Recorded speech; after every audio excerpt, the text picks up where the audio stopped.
Show me your face. Exodus chapter 33 verses 12 to chapter 34 verse 26. Ezekiel chapter 37 verses 1 to 14. And 1 Corinthians chapter 5 verses 1 to 8. Introduction. How will you differentiate a conversation through phone and face-to-face? This time, we have a special reading because of High Shabbat, the feast of Passover. When Adonai Yod-Heh-Vav-Heh called Moshe at Mount Horeb, he said, I have seen the oppression of my people who are in Egypt, and have heard their cry because of their taskmasters, for I know their sorrows.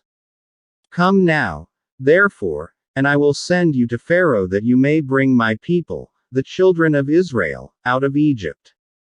Exodus chapter 3 verses 7 to 10, because of the power of Adonai Yod-Heh-Vav-Heh. Moshe delivered Israel from slavery, and before leaving Egypt, the Passover was instituted. Adonai instructed Israel to celebrate it throughout their generations, a feast by an everlasting ordinance. Also on the same day, the feast of unleavened bread shall be observed. Our Torah portion starts with Moshe asking Adonai to show his way and presence. For Moshe, it will be hard for them to journey in the wilderness without him. Then Moshe requested Adonai to show his glory and face, but he said to him that he will be gracious and compassionate to whom he wants. He also told Moshe that he can't see his face or else he will die. But he assured Moshe that once he passed by, he would see the back of Adonai. What did Moshe see when he saw the back of Adonai? I believe the answer can be found in chapter 34 verses 6 to 7, where Adonai passed before Moshe and proclaimed his attributes as merciful and gracious, long-suffering, abounding in goodness and truth, keeping mercy for thousands, forgiving iniquity and transgression and sin. The back of Adonai that Moshe saw was his lesser glory, so he's able to survive. Sometimes, we are like Moshe.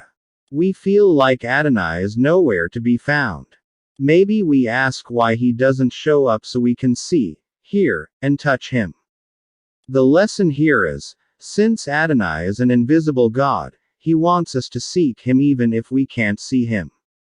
In chapter 34, Adonai told Moshe to make 2 new tablets of stone. It doesn't mean that it's the replacement of the broken original tablets, but he wants a renewed, obedient Israel going to the promised land. Moshe again went up Mount Sinai and from there, he humbled himself, and asked forgiveness on behalf of the stiff-necked people of Israel. And Adonai also renewed his covenant with them, and part of it was the observance of the feast of Shavuot, Pesach, and Sukkot, where 3 times a year all the males shall appear before Adonai and not empty-handed. Why these 3 feasts and what can we learn from them? These are the 3 harvests in Israel that also hold significance to Adonai's harvest and redemption. First, Pesach, barley harvest. Exodus chapter 9 verses 31 to 32. Now the flax and the barley were struck, for the barley was in the head and the flax was in the bud. But the wheat and the spelt were not struck, for they are late crops. This feast commemorates the harvest of Adonai with Israel from Egypt through Moshe. Second, Shavuot, wheat harvest. Exodus chapter 34 verse 22. And you shall observe the feast of weeks, of the firstfruits of wheat harvest.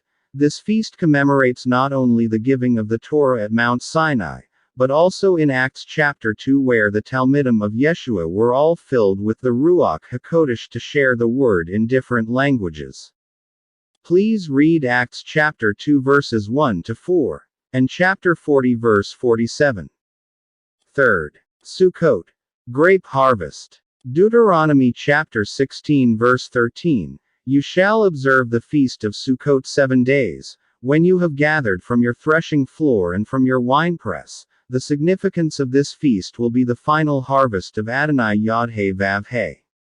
In Revelation chapter 7, we can see that there are 144,000 sealed Israel from the 12 tribes, and in verses 9 to 13, a great multitude which no one could number, of all nations, tribes, peoples, and tongues, standing before the Lamb, Yeshua, clothed with white robes, with palm branches in their hands. It will be the ingathering of the Jew and Gentile, one in Messiah, one in Yeshua, and one in the olive tree. Our Haftarah portion deals with the vision of Ezekiel concerning the valley full of bones, and how these bones will live. First, the bones can live because Adonai will use his breath. Going back to the story of creation, Adonai breathed into the man's nostrils the breath of life, Genesis chapter 2 verses 7. Second, the dry bones can live because of Adonai's word. Again during creation, Adonai used the power of his word, and he said, "These dry bones are the people of Israel. Adonai Yod-Heh-Vav-Heh will assemble and restore them as a nation." In apostolic, Paul challenged not only the believers in Corinth, but even us on how to live as grafted in believers. Number 1. Get rid of the old yeast. Paul used the leavened bread as a metaphor. Leavening us a symbol of sin. We should avoid our old yeast or former sin, so that we may be a new batch of dough. Number 2. Keep celebrating the festival. We should not only celebrate the Pesach and unleavened bread, but also to celebrate the fact that Yeshua's righteous blood had paid for our sins. The connection of our parasha is about renewal. In Torah, Adonai renewed his covenant to Israel.